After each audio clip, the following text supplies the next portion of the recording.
A new scientific discovery could help combat the problem of Great Salt Lake dust. That there are few spots, interesting spots on the surface of the Great Salt Lake.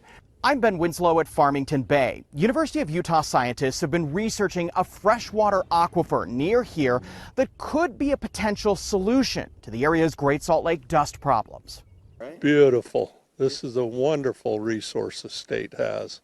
Dave Ferber comes out here a couple times a week to look at all the birds on the Great Salt Lake. Herons mostly, geese, red-winged blackbirds. Farmington Bay is part of a scientific study conducted by scientists at the University of Utah exploring a freshwater reservoir underneath the Great Salt Lake surface. Scientists noticed islands of Phragmites, the invasive plant growing between Antelope Island and Farmington Bay. They require a lot of fresh water. And the question was that Great Salt Lake is salty, has salty water. So how these Phragmites would grow on the salt water, because they require a lot of fresh water.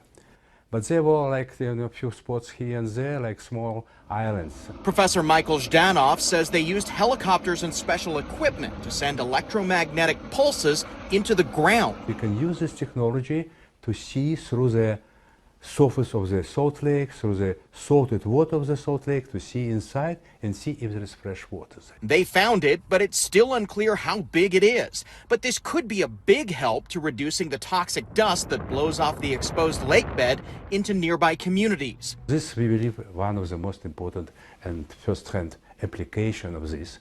But this requires more work, because we need to cover entire Great Salt Lake with this. We need to find exactly how much, where it's located, and then make some